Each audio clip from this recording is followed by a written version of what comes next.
more nervous because I know you. Kundalini, thanks for recording. We'll find out a way to put it out there. This works. Hi Dave, hi everybody else. And yeah, thanks for being here.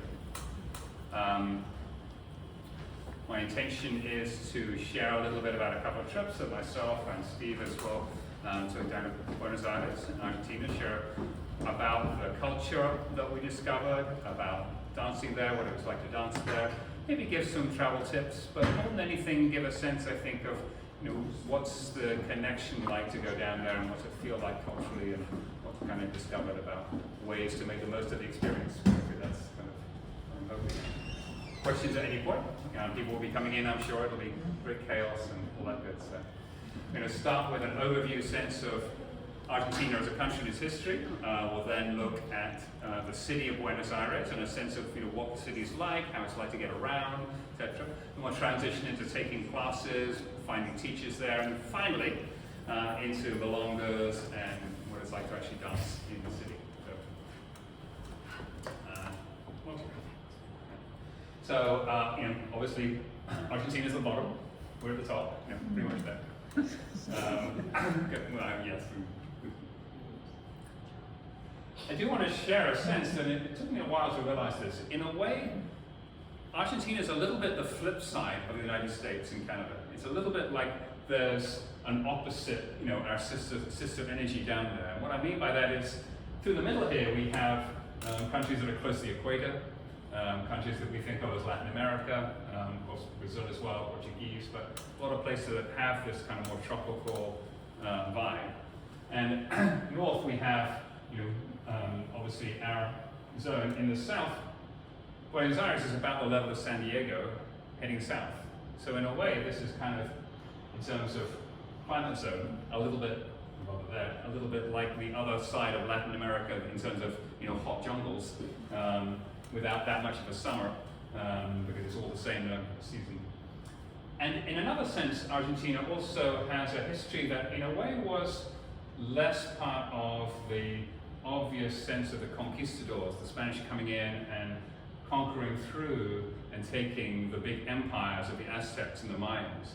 In a way, we were kind of north of that, and in a way, Argentina was kind of south of that. The indigenous people, there's many civilized indigenous groups in Argentina, but they're more similar to the sense of the tribes we have here, more nomadic, more hunter-gatherer. There's less of the big architecture sense of the Aztecs or the Mayans, the kind of empire countries of those civilizations. So in a way, my point being that in a way, Argentina's always been a little bit out of the central area of the middle of the Americas. The big empires of the Aztecs and the Mayans, the conquistadors, the Spanish who arrived, and Lima in Peru was the big city, not Buenos Aires, during the control of the Spanish over here. And so then Buenos Aires is the way they got the silver out to get back home. Rio de la Plata, the name River of Silver, it's the travel route to go from Potosí, the big silver mine in Bolivia, out down to ship that stuff back to Spain. So Argentina was kind of a functional country. It wasn't really the center of the Spanish Empire. So all this time, in a way, Argentina's been a little bit kind of geographically distant and a little bit historically distant out there. Their own independence is kind of interesting in that we have this narrative, we have this narrative of US independence being we fought, I don't remember which the country was, it was like some European country. Anyway, we fought some European country, and it was a very intentional sense of like, we're going to define ourselves, we have a constitution we're building, and we have this narrative about becoming. In Argentina, Napoleon defeated the Spanish, Napoleon, the French guy, defeated the Spanish, took the king, and suddenly they get the news in the mail, basically like, we don't know who's in charge. Essentially independence happened as a scramble for who's going to take over from the king being captured by Napoleon. And there isn't this obvious narrative of who we are as a country. There's 10 years of war, 6 years of war from 1810 to 16 about who will control Argentina. Will it be the Portuguese? Will it be the Spanish will come back? In the end, it was like the immigrants who had already come from Spain to control their own country who created Argentina. But again, it doesn't have that obvious kind of narrative of we know who we are. Argentina's in a sense, Argentina's, in a sense, a country is still trying to find who they are a little bit in the world, and they feel a little isolated from much of the rest of the world down there at the end of the continent. That's a sense I wanted to give of Argentina's history. After their independence, they had a period of the caudillos, or the warlords, who were controlling kind of civil war battle across who would really get control of the country. And it wasn't really until the 1870s, 1880s that they felt they got through that period. And then was this golden time, and that's what matters for us in the story of tango. There was this period where there was a real expectation. Argentina, the British came in and built railroads. They were a huge deal there, but they got refrigerated ships that could actually take the meat back to Europe, and they could make money out of their huge cattle ranches rather than just the leather. They could actually sell meat. And so they saw Argentina as being on the cusp of this massive growth that's going to be the United States of Southern America, Paris of the South. The architecture we'll see much of it built or inspired in that time. And that's kind of the story we hear in tango, the story of could have been, should have been, we're on the edge of, we're going to be this great, and it never quite happens, it never quite comes. Argentina never quite gets its glory time.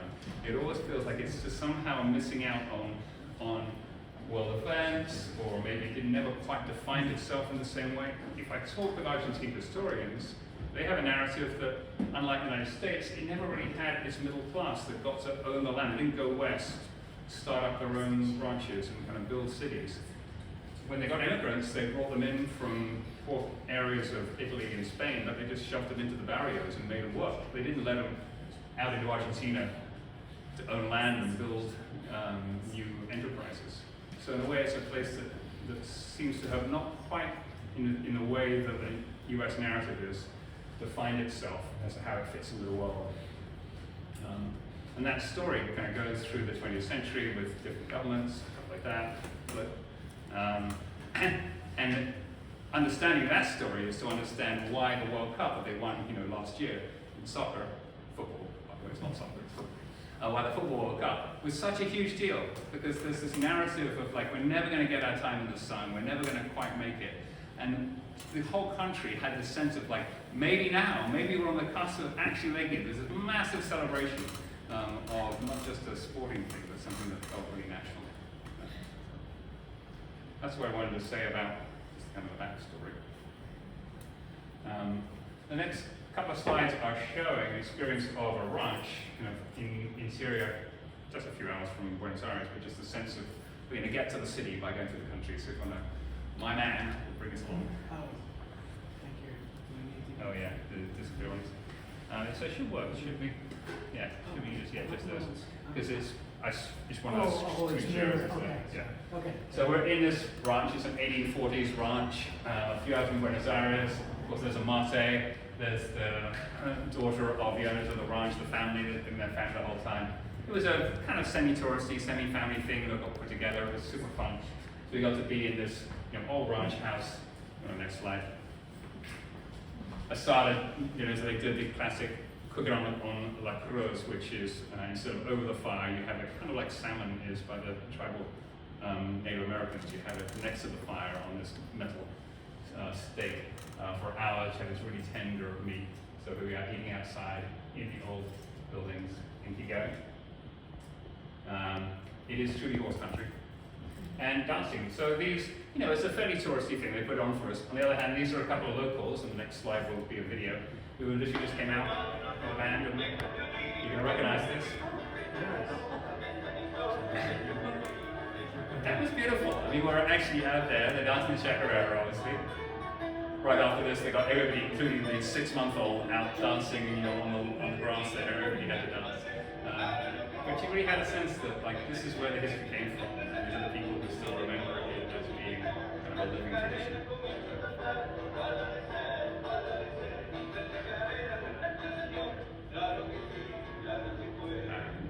Awesome.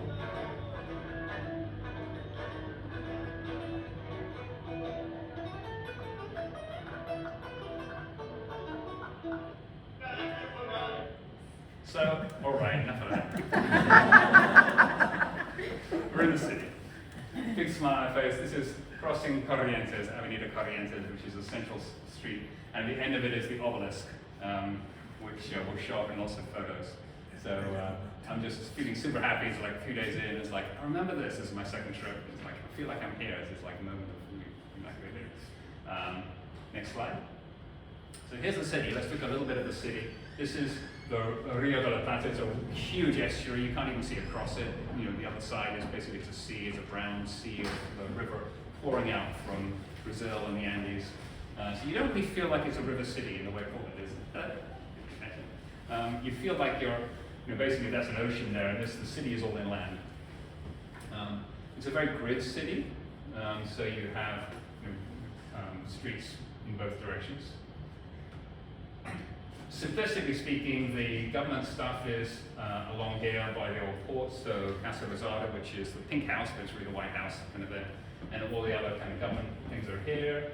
You have the old downtown center there, where's the school of tango that I went to a lot. We were staying here in Recoleta, which is a little bit further out, and then Palermo, where a lot of people stay, is further out up here. Generally speaking, the further north you go is kind of nicer areas. The further south is a little dodgier. So especially around some of the big, like Constitution, there's a big train station, like that, not as nice. But then you get further out to some of the other areas. Flores, more kind of neighborhoody, etc. So it's a vast city. It would take days, certainly many hours to walk across it. It's an enormous place. A couple of the streets that are kind of notable are there's Nuevo de Julio, which is the 9th of July, which runs down north to south, and that's based on the 1816 when they actually had their independence announcement. And then there's 25th of May, then you see Cinco de Mayo running this way, which is celebrating their first independent government in 1810, so that whole period of the independence. And a lot of the time what you're doing is being aware of the cross streets. So you've got Corrientes, you've got Santa Fe, you've got Las Heras, you've got Cordoba, and you're kind of thinking about, where am I compared to the cross street here? And when you get into a taxi, you're probably not going to give an address, you're going to give a cross street. I want to go to Santa Fe and Las Cuenca, was the cross streets for where our apartment was. So kind of knowing that grid of the city is really kind of how you find your way around. And next slide. And the subway, the subway is fantastic. They have a wonderful public transportation system, both the subway and colectivos, the buses. And so you've got lines heading from, here's the Rio de la Plata, basically the ocean, and you've got lines heading in towards the barriers from there, and a couple that cut up and down. And so I could get around pretty much anywhere I wanted in 20 minutes. You have a sube card, so you get a card.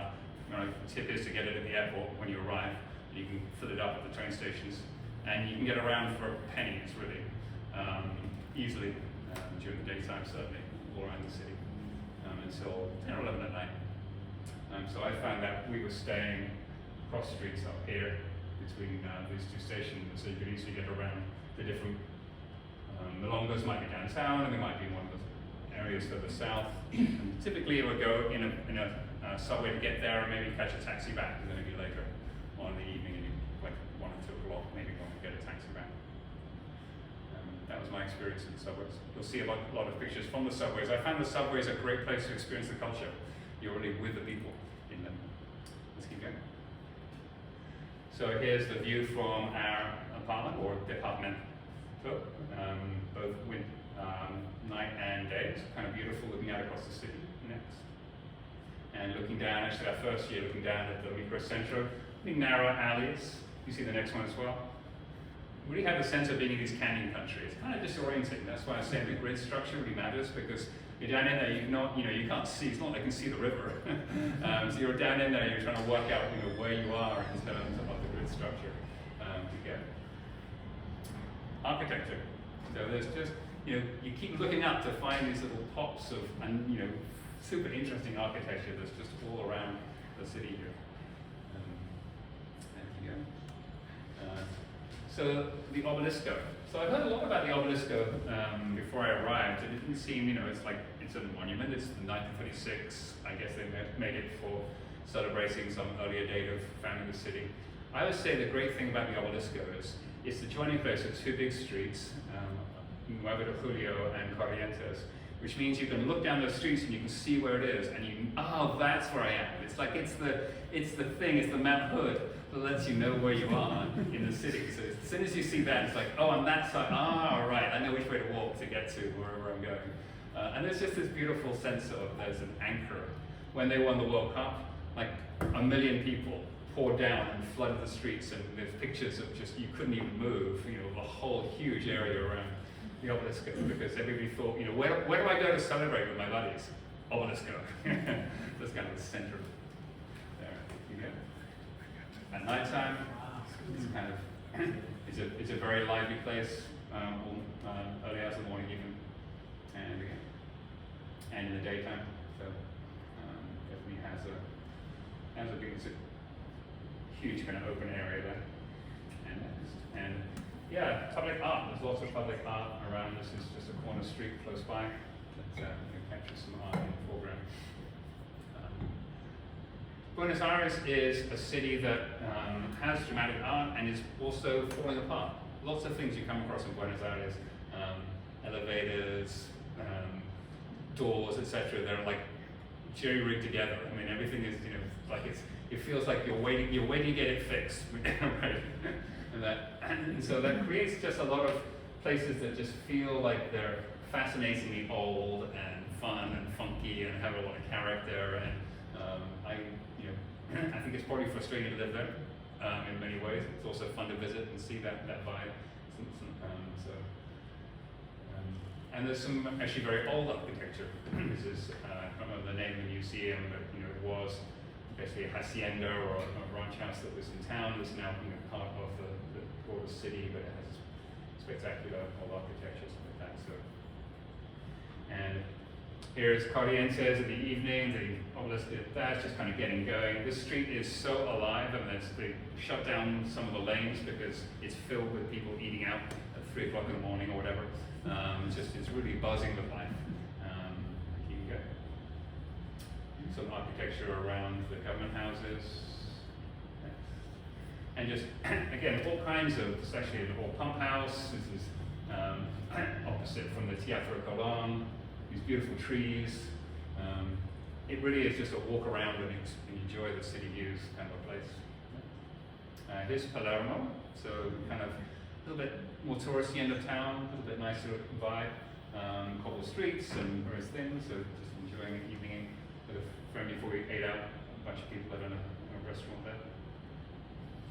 And then you'll find places that feel, like completely run down and crashed out in a way that's, kind of cool as well. I mean, trees growing out of them, so it really is this kind of mixture of things. The side, you're looking down with the sidewalk a lot to make sure that it's safe, not to trip over it. And I would typically have, breakfast at some cafe. It would be 2 media lunas and a cup of coffee, and a cafe con leche. And there's just you're watching the TV, and just like there's a bunch of people there who are reading the papers and watching the news. It's this kind of neighborhoody vibe, and it's always a classic headline: "Otro día de sol y calor," the weather forecast. It was not too hot when we were there. It was actually quite pleasant. Mosquitoes were a problem. This year that's been pretty bad. So. And street scenes, to me, I just love the people watching there. I'm just sitting in a cafe and there's a couple of guys working on something, and I don't know, just there seems to be this sense of the life is happening on the street there to me, more so than I typically see here. So, 5 beautiful trees, the jacaranda, right? Blooms happening there. This is by the Museo de Bellas Artes, the art museum, which is spectacular, really good museum. And yeah, and next one by. The next one is San Martin, Park San Martin near Cache, Florida. These beautiful trees are pretty common in the city. So, again, just street scene sense. A lot of people busking, a lot of people are just expressing themselves. You have that sense that people feel free to really express emotion, who they are, how they want to present themselves. Fashion is happening. It's definitely a very fashion-aware city compared to Pacific Northwest here, and so it's just fun to see people wearing things around the city.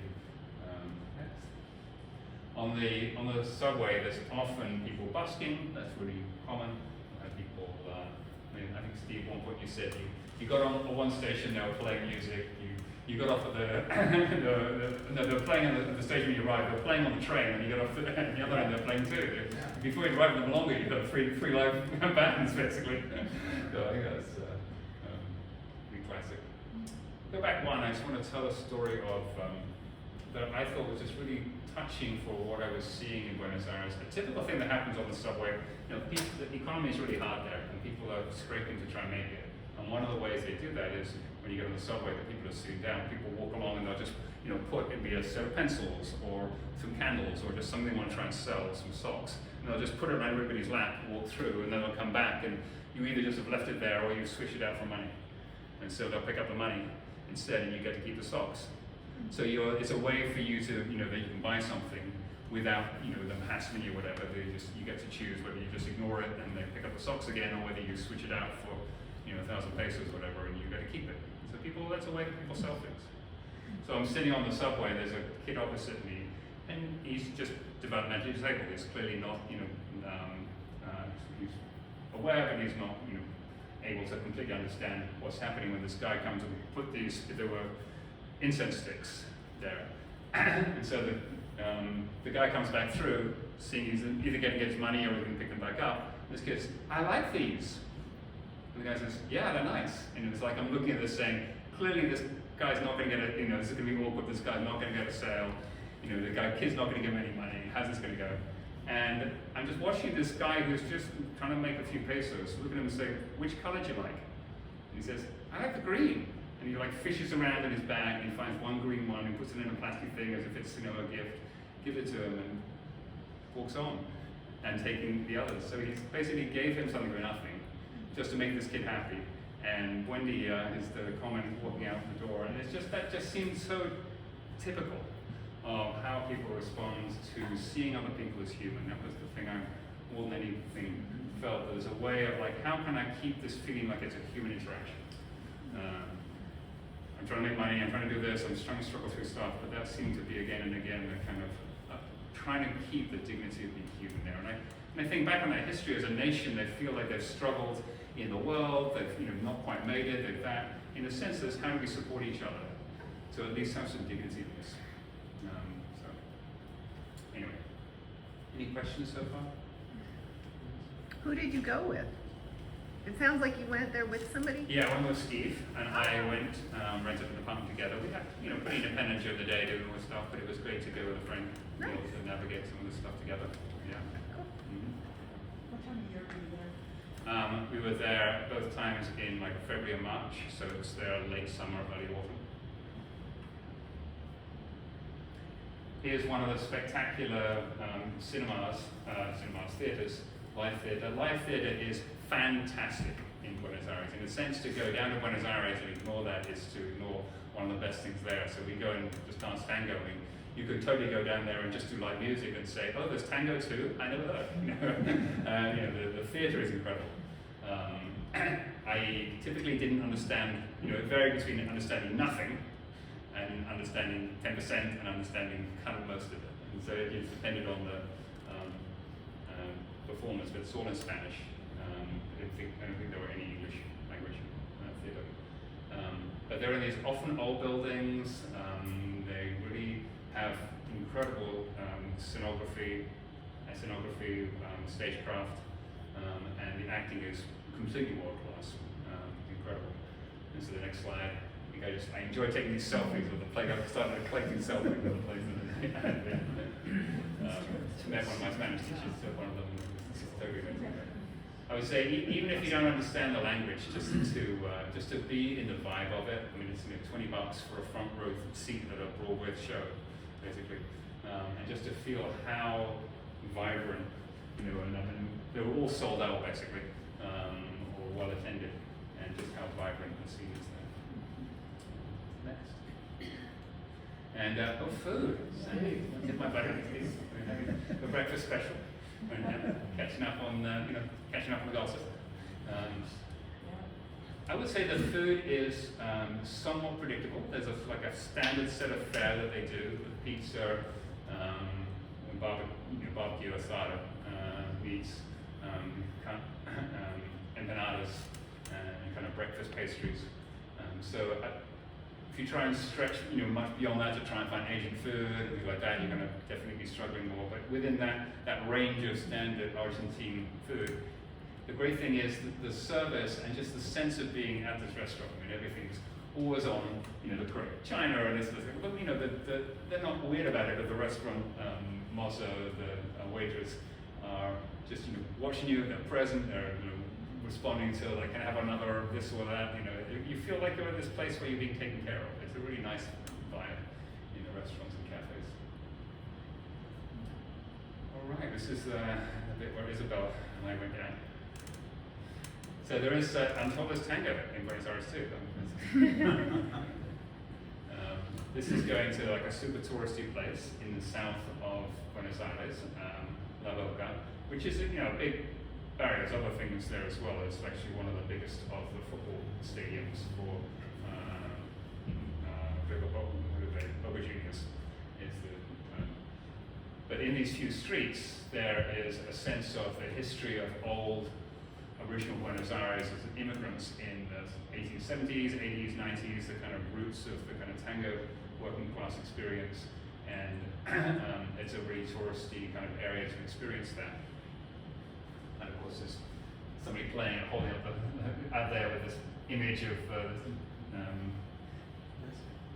that N word. Next. And it's somewhat touristy, but it's authentic. It's the original place. This is where they had the kind of cramped communal housing where tango originally was kind of happening in one of its forms. So the guy playing a bandoneon there, and you feel like it feels again touristy in the way that authentic places are touristy because they get to show off what's authentic. The next few slides are just things I took around town of just seeing tango or seeing the aspects of tango that are just kind of in the everyday murals or monuments or just an awareness. Most people in Buenos Aires don't dance tango. Obviously, it's a city of millions of people. But there's lots of sense of tango's history and roots dotted around the city in different ways. So it's a little bit like a fun treasure hunt of finding these references to tango that are like seeded all the way through the city. So here's a mural on a subway station. This is actually the Abasta Hotel. It's dramatic architecture behind, so that's clear where that is. And there's just an orchestra typical. Just a reference to Carlos Gardel. So even though we don't dance to Gardel, from an Argentine perspective, he is like this. He's the god of kind of the vibe of tango, created the sense of tango being this identifiably kind of South American expression of emotion and kind of coolness or whatever. And so he's really revered within the culture there. I love this. These are two. It's actually one big wall of different murals, and these are just two of many different murals on the outside of. I think it's like a hospital school or some kind. And the way I'd frame this I would say this is the kind of the answer to a question that or a way that I'd come across people in Buenos Aires, and you'd ask, are you a tango dancer to somebody in Buenos Aires? And they'd often say, well, no. Oh, so you never dance tango? Oh, no, I dance tango sometimes, but I'm not a tango dancer. And in a sense, this mural on the left is what they mean by a tango dancer. If you say I'm a tango dancer, they mean, when's your show? Which evening is your show downtown at Corrientes? And in a sense, tango in that sense is this dramatic thing. Whereas here, who knows what? Maybe they're dancing to, different music, but they might be dancing to tango, or they might be rock and roll, whatever. But people dance without necessarily identifying as much as that being, I'm in this cult, this exclusive little club of the tango dancers. And I think that is expressive of something significant that you'll see there, that people are at milongas, etc., who don't necessarily think of themselves as like this separate little world away from. They're just there because it's a nice thing to do with their friends, or they're invited, or sometimes they dance tango, sometimes they dance something else.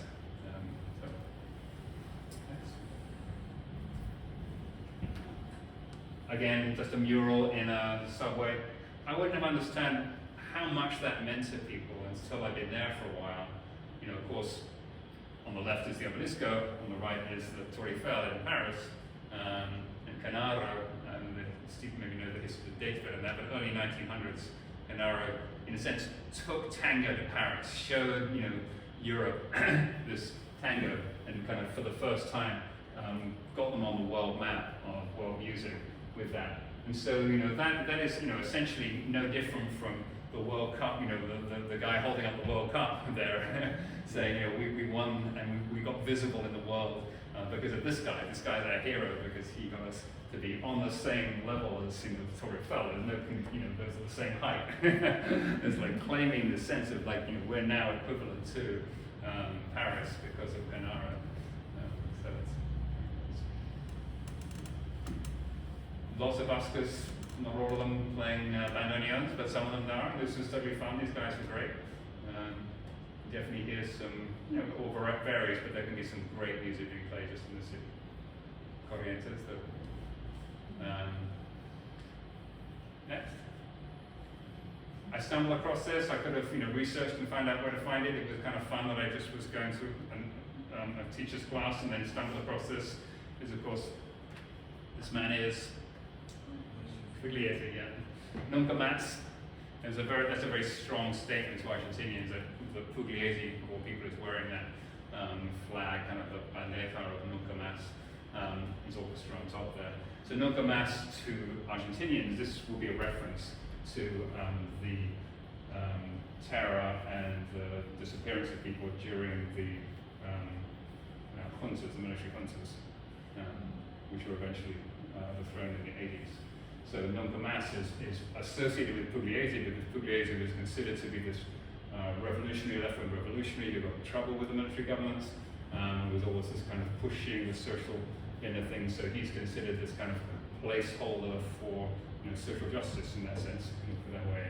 And so he's considered to be not just this musician, but also this person who pushed back against the abuses of those regimes. Next. And there's a mural on the wall there, La Jumba, up in the corner. And El Viejo Farol de la Esquina de Luz Mortecina me dice que es cierto que el tango nació en Villa Crespo. So this is like the local barrio of Villa Crespo claiming, you Boca guys, you got your thing going on, I don't know what it is, but of course we know that actually tango started here. So there's this rivalry around different barrios in town about who actually really owns tango in that sense. And this is down in the museum at the La Casa Rodada, the White House. Juan Perón, Eva Perón. And in a sense expressing they were kind of,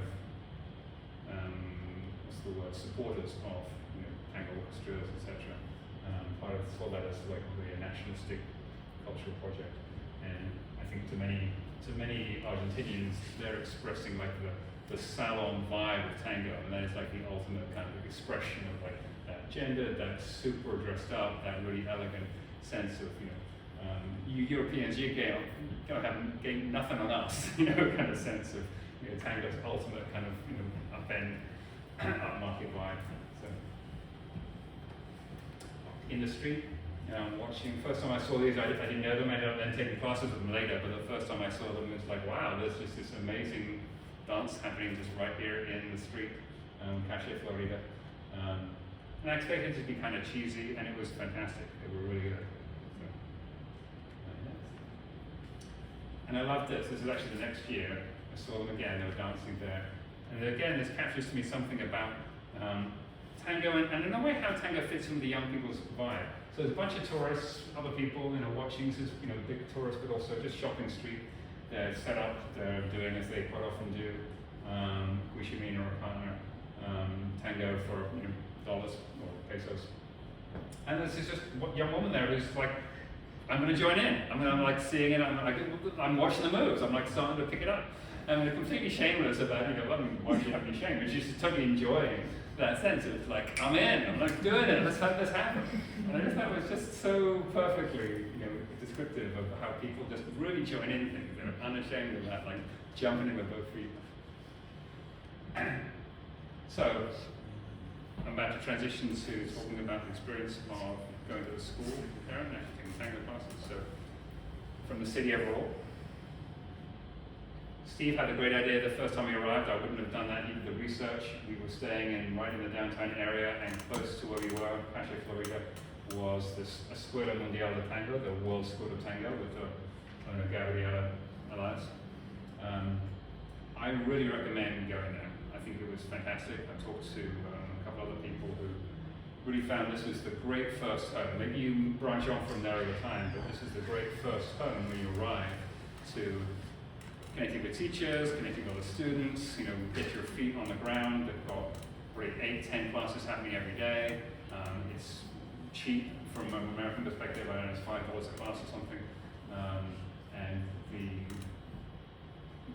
quality of teaching varies from good to fantastic, I would say.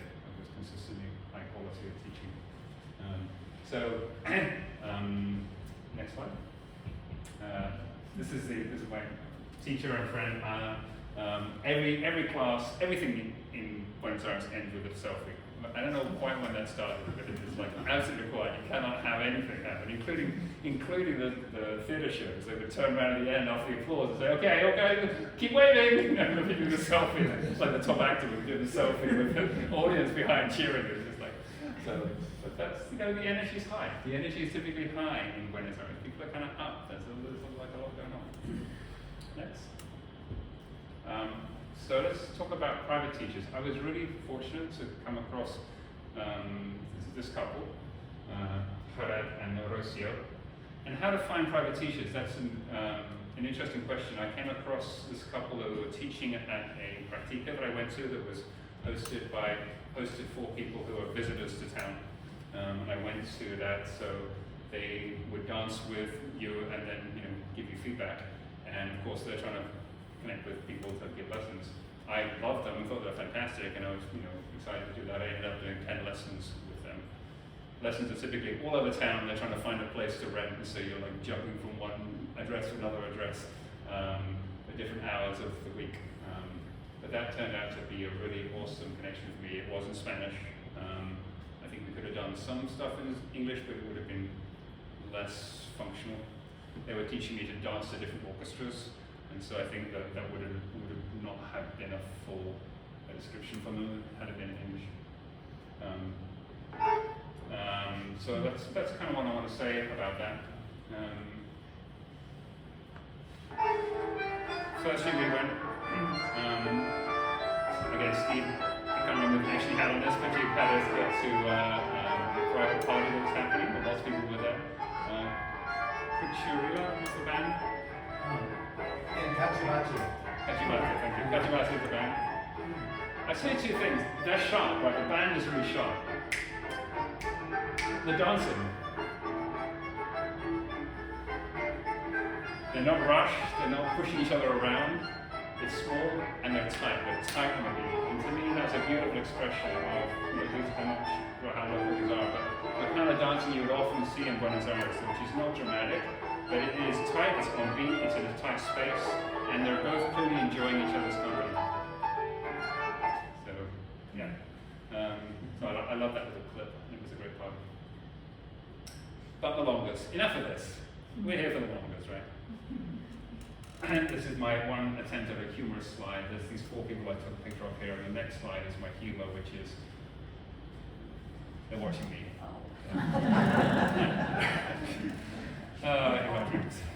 I'm dancing with my friend Margarita, who I got to know. I mean, it's fantastic to have somebody that you can text and say, where are you dancing tonight? Somebody you can meet at the milonga and kind of kick off your evening. So I was really fortunate to have a couple of friends that I had that with. This is at Brussels. So here's during a cortina at Brussels, just to kind of feel of, you've got a bar at the back, you've got tables all around, you've got a floor filled with people. Yeah, it's a night out. It's a typical night out, and it's probably Monday or Tuesday, so I'll look at that next one. Yeah, just again, some dancing. It's not pretty empty. I mean, I wouldn't say empty, right? This is probably less crowded than typical for a floor. You consider it like, wow, this is a pretty open floor. I got lots of choices. What time is it here? What time is it right now? What time at night? Like, yeah.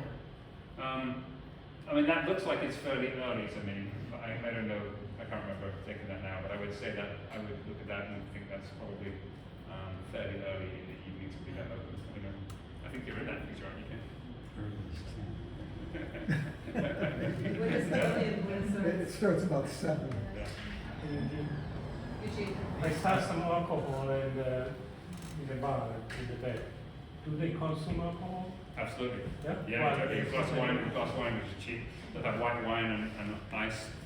You'll savor it during the evening. People drink beer there. I mean, I never saw anybody publicly drunk. I don't think I ever saw anybody publicly drunk that I can recall. The kind of, the UK thing you'd have on, the north of England, and somebody passed out on the sidewalk or something like that. But people drink responsibly in the Malongas for sure. And you have pizza and food and like that. Yeah. Wanna pause that for a moment? Yeah. So the next one, I love this moment. I don't know if I've managed to transmit what it's like. I'm going to try and transmit what this moment felt like. We're at Abasta Hotel. I've gone there the first year. Don't really know much of what's going on. Certainly can't follow the Spanish much. And this woman comes out. Somebody else says something else. This fairly young woman comes out. She's holding a microphone. I think, oh, there's going to be some kind of announcement, something like that. No, instead she breaks into this karaoke songs and music with such passion. I mean, I think that just amazed me. Is this young person who is singing with just, to me, so much, tear the roof open kind of passion. So go for it.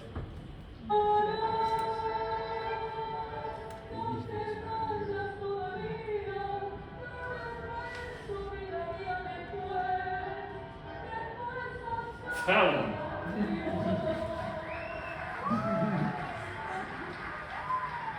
This is not a place where you're like, you go for it, you like get out there. Next. Yeah. During the day, to the El Beso, I would say a more typical floor, fairly crowded. Notice the tables are backed right up against the dancers here, so I had a totally miserable experience where I managed to have my partner, my fault, kick the table and break a glass of wine into somebody's chair. Like, oh God. So it's not just, and we talk about floors being crowded, but they're crowded right up against these tables with this, glass, bottles of wine and stuff on them, and waitresses moving between you, and it's challenging. Floorcraft is challenging for sure. There's a picture of me dancing with Claudia. This is a different milonga. Kind of cool that DJ actually put this on his Facebook page. The speed does something weird here, I'm not sure why. But again, it captures to me just kind of what is legal. The tables are pretty close. You're pretty close in with the other dancers. You're not thinking about big steps. You're not thinking about flashing off belayers. You're thinking about how to be tight, how to have a really, musical tight turn and play into that. So that's kind of, to me, what the dancing feels like there, what to practice for, is to be able to really bring it in musical and tight and be right there with your partner, creating a space with your partner to enjoy it. So, next. There's Marabu, super classic, fairly touristy, mosh pit center of craziness happening there late at night with the band just getting going. Let's see. Here's I'm trying to remember the name of this milonga, but it's down by San Telmo. Kind of a younger crowd, even later at night if anything. Incredibly good dancers, a mixture of beginners and incredibly good dancers. And the next slide shows that. Some really phenomenal dances that are happening on the floor there. And live music. I think this is the end of.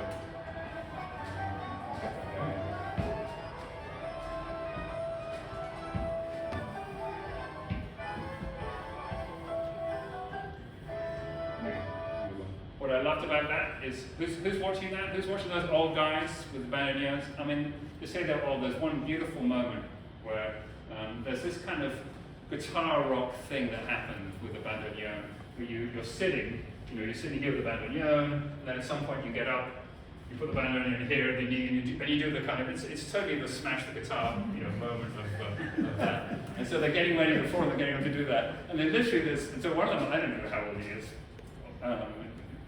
he literally has a handler who comes out. He's like, he's standing there and says, okay, I took the bandoneon, you get up, you're in position, ready? Okay, here it is. And he's doing this, but he's doing it. And who's scratching, who's like cheering on? All these young people. You know, Yeah. there's this huge crowd of young people who come out for some kind of organized lesson. They can stay on for the music. These are, as far as I can tell, these are all locals. So there are young people dancing tango in Buenos Aires for sure. There's old people too. But, you know, it's a whole varied scene of different things going on. So that was my prepared slides. I'm happy to duck any questions you got. Jenny. How many milongas happen in one night? There's probably 8 to 10 a night. There's a website called Hoy Milonga, Today Milonga, and it lists them in the hour when they start. And so from early afternoon onwards, you've probably got 2 or 3 choices around the city that are starting every hour. So most days you probably have 8 to 10 milongas in the kind of main city area. Do people hop milongas? Absolutely, yeah. There will be people who will. Because the taxis are pretty cheap, especially. So you could come out of a milonga at 10 o'clock, and the night is young. You can 2 more milongas as you're heading for from there. I mean, I didn't do that too much, but absolutely people are doing that. Yeah, yeah. I mean, I have friends from London who, in a way, there's different ways you can think about experience, and I think to some extent, some of the friends I'm thinking of, their sense of Buenos Aires is it's a short enough, direct flight in the crappy winter of London. It's like going to Tango Disney World. They're going to go there for a week. They're going to just hit, a series of milongas and taxi between them and have just a great experience and fly back to London. And they're probably not going to do a lot of other stuff around that. They're basically going to recover during the day and then hit the next milonga that night. So that's a totally valid way to do it. I was doing more of a long form cultural thing, but yeah. How common is live music at the mall? Common. Not everyone. More common here. There will be live music every night for sure. There'll be 2 or 3 milongas will have live music probably every night. Is that fair, Steve? Yeah, something like that. Yeah, yeah. And it'll differ. There'll be big bands or there'll be smaller things, but yeah. Yeah, there's a big variety. There could be anything from 4 guys playing bandoneon in a bar to, to a 12-piece orchestra. What time do the milongas start? They actually typically start on the time they're posted. That's one thing that Alex told me wasn't the case, and I actually found this to be the case. I mean, if it said that they'll have a lesson beforehand, the lesson will run over. So it'll be half an hour after, the music's supposed to start dancing, you'll finally get to that because the lesson ran over. But, if it says the dancing starts at 9, it'll probably start at 9:30. And, it'll be a little quiet start, but then it varies a lot by which milongas. But there's afternoon milonga. If you want to dance earlier, then go to an afternoon milonga. I mean, so, there are definitely, you don't have to stay up until 11 p.m. to dance tango. There are tangos that start at midnight, but there's also ones that are started at 3 o'clock in that afternoon. So you really can choose to dance earlier. How did you hook up with partners? I mean, was it mostly people you already met within classes and so on, or mostly strangers? Great question. I mean, that's like a huge philosophical question that's happening, and like all these things. You go to classes, and you dance with good classes, and the conversation is where are you going tonight, and what's your WhatsApp? You have to use WhatsApp as a way to connect with people. What's your WhatsApp? The thing, let's connect in, let's see where different people are going, trying to have some sense of energy.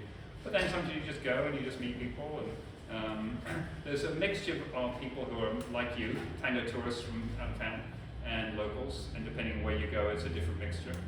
A lot of those people who are from out of town are looking, don't have regular partners here either, and they're looking, and it's just like any other place you cabeceo. The locals, it's probably going to be harder to get on their radar because this is their standard place they go, and you're a stranger blowing through like a bird, and they're talking to their regular friends. But Ken is a local, so you can break into that scene eventually. I did end up having a friend, Claudia, so we dancing with her. And that was a huge opener for me, that we could text and see where she was going, and then she'd be sitting with other friends, and I'd dance with them, because they'd see me dance with her. And so to some extent, once you make one connection, it can really open things up for you. Jenny? What is a big takeaway you took from your first trip, and a takeaway you took from your second trip? I wasn't sure what the second trip would be like. We did just try and recreate the first one, and it wasn't. It was a much more culturally deep for me. I think the second trip, I felt like I got closer to what was happening. And I think part of that I spent a year working on my Spanish. But I think partly I just knew more what I was trying to do and what to expect and how to not be. I mean, I was overwhelmed all the time, but I got a little bit better about not being overwhelmed. So, you know, When was your first trip? what was that? When was your first trip? First trip was the year before. So, Oh, okay. Yeah. And you already spoke some Spanish at that time that you were Yes. Yeah. And you know, we didn't talk about it in Spanish. So here's, maybe I'm going to end with this pretty soon here, but I would love to restart, whoever's here, I'd love to restart our Spanish conversation group, Las Letras, which means the lyrics. And I'm not sure what form to have that, but I'm imagining maybe once a month, maybe here, or maybe, I don't know, but maybe start expressing, you know, who's interested in having a Spanish conversation group that would be kind of focused around tango and just be fun. I mean, we pick a song each month maybe and translate that and try and put it in cultural context and just, you know, be social and support each other. But I'd love that to be part of our, you know, broader tango scene here in Portland, because I think we actually are part of, maybe richer than most cities our size, a real connection to Buenos Aires, a real connection to this other culture, this culture that I think has a lot to give us about seeing a different perspective on enjoying life and being passionate, being kind of out there a little bit more. And I think helping us, supporting each of us, going down there, inviting people here as teachers, knowing in some extent how to celebrate that on both sides of that, is really great. So I'd love us to, you know, find ways to like enrich not just the perfection of our dancing, but also our depth of understanding Argentine culture and the kind of background of tango, so that we're all able to like get more out of the experience by doing that. Okay. Before we're done, can I get a quick picture of you with everything? Yeah, according to your presentation, that's what you're supposed to do. Fair enough. My teachers would love that. Do you need more light?